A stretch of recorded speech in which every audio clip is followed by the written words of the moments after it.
السلام علیکم ورحمۃ اللہ وبرکاتہ۔ بسم اللہ الرحمن الرحیم، والصلاة والسلام علی رسولہ الکریم وعلی آلہ واصحابہ اجمعین، اما بعد۔ دنیا میں جتنی بھی قومیں تباہ ہوئیں اس کا سبب ان کی معاشی تنگی، اسباب کی قلت یہ نہیں تھا۔ قرآن کہتا ہے ہر قوم اس وقت تباہ ہوئی جب وہ بے عمل ہوئے، بد عمل ہوئے، بد اخلاق ہوئے، تو اللہ تعالیٰ نے ان کو پکڑا، اور وہ قومیں اس وقت اپنے عروج پر تھیں۔ میرے محترم پاکستانی بھائیوں، بہنوں، بچوں، اس وقت جو واقعہ ہوا ہے ہماری بد اخلاقی اور پستی کی انتہا ہے۔ اس سے آگے بڑھ کر کوئی پستی نہیں، اس سے آگے بڑھ کر کوئی بے حیائی، بد اخلاقی نہیں۔ مجھے سمجھ میں نہیں آ رہا کہ میں اس کی مذمت کے لیے الفاظ کیا استعمال کروں، اور قوم کی اخلاقی پستی کے لیے کون سا نوحہ لکھوں، کون سا مرثیہ بیان کروں کہ ہم ہر لحاظ سے اخلاقی طور پر کتنے پست ہو چکے ہیں۔ ہمارے بھی زوال کا سبب اسباب کی کمی نہیں ہے، ہم نیوکلیئر پاور ہیں۔ ہماری پوری امت کی پستی کا سبب صرف بد اخلاقی، بے حیائی، نافرمانی۔ تو جب عروج آتا ہے تو وہ صفات پہ آتا ہے، جو زوال آتا ہے وہ بد اخلاقی اور اعمال کی پستی پر آتا ہے۔ اتنا شرمناک واقعہ ہے کہ میری زبان لڑکھڑا رہی ہے بولتے ہوئے۔ اس کی جتنی بھی مذمت کی جائے کم ہے۔ میری گزارش ہے حکومت کے اداروں سے کہ ان کو قانون میں جو سخت سے سخت سزا ہو سکتی ہے وہ دی جائے، اور میں حکومت پاکستان سے گزارش کروں گا کہ اللہ کے واسطے عدلیہ اور قانون اس کا اعادہ کریں، اس کو بدلیں۔ ہمارا قانون 150 سال جو انگریز بنا کر گیا تھا وہی چل رہا ہے۔ ہماری عدلیہ میں بہت اچھے جج ہیں، بہت اچھے وکیل ہیں، آنے والا بھی مظلوم ہوتا ہے، لیکن سب تھک ہار جاتے ہیں انصاف لیتے ہوئے۔ تو میں حکومت پاکستان سے یہ درخواست کروں گا کہ اللہ کے واسطے اس قانون پر غور کریں، اور اس پر ساری جو ہماری پارلیمنٹ ہے اس کا تو کام ہی ہوتا ہے قانون سازی، لیکن وہ آپس میں ہی لڑتے رہتے ہیں۔ تو اس میں سارے جو اپوزیشن ہے، حکومت ہے، مل کر جو اچھے صاحب علم وکلاء اور جج ہیں، سچے ہیں، دیانتدار ہیں، یہ سب مل کر اس قانون کو تبدیل کریں۔ یہ خود ایک ظلم ہے جو عدالتوں میں ہو رہا ہے۔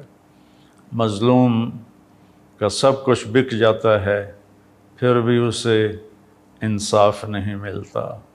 10 سال کے بعد پتہ چلتا ہے کہ یہ تو بے گناہ ہے، اس کو رہا کر دیا جائے۔ اس کی زندگی کے 10 سال کہاں چلے گئے؟ اور کتنے بے گناہ پھانسی پر چڑھ گئے۔ تو میرا تو سر شرم کی وجہ سے جھکا ہوا ہے کہ میں کیا کروں، کیا کہوں۔ تو ایک تو میری حکومت سے گزارش ہے کہ ان کو سخت سے سخت سزا دی جائے، اور دوسرا قانون سازی کی جائے۔ یہ قانون پرانا ہو چکا ہے، آج سے 80 سال پرانی گاڑی پر کون چڑھے گا؟ ایسے ہی 150 سال ہو چکے ہیں، اس قانون کو بدلنے کی ضرورت ہے۔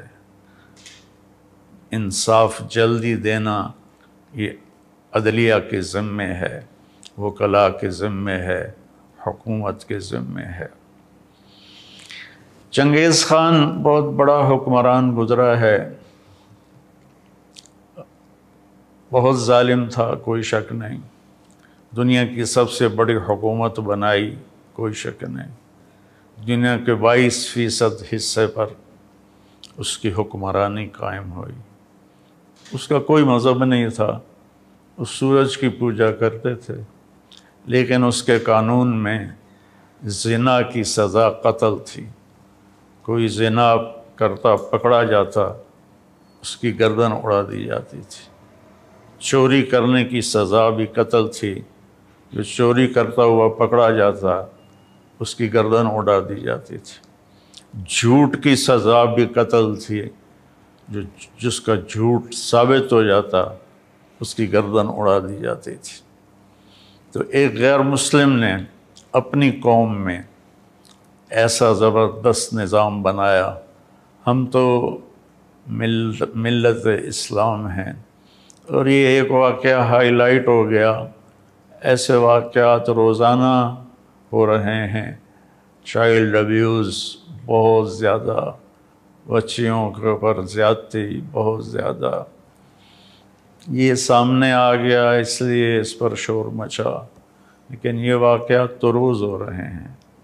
تو اللہ کے واسطے صرف حکومت یہ نظام نہیں بنا سکتی کہ لوگ بدل جائیں، ہمیں اپنے آپ کو بدلنا ہوگا۔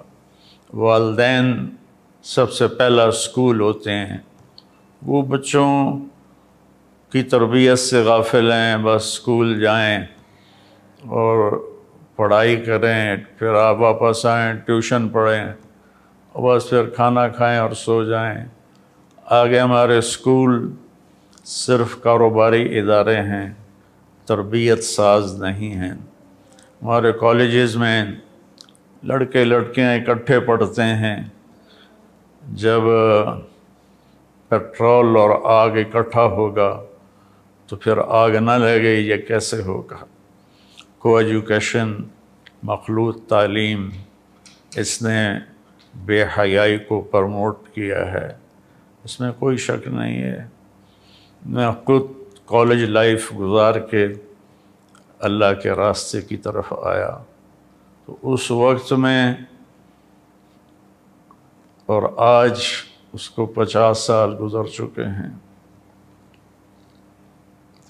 میرا دکھ درد ہے بھائیوں بہنوں، اپنے بچوں کی بچیوں کی تربیت کرو، حفاظت کرو۔ اور اللہ کے نبی کا فرمان ہے رات کو اکیلے کوئی سفر نہ کرے۔ عجب میرے نبی کا فرمان ہے کہ کوئی مرد بھی ہے تو رات کو اکیلے سفر نہ کرے۔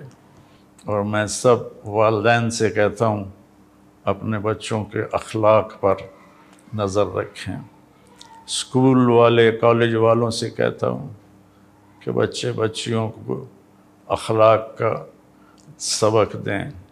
علماء سے کہتا ہوں کہ فرقہ واریت کے بیان اور نفرت انگیز بیان چھوڑ کر ہر مسلک کے علماء وہ اچھے اخلاق، حیا، پاک دامنی کے خطبات اپنے ممبر سے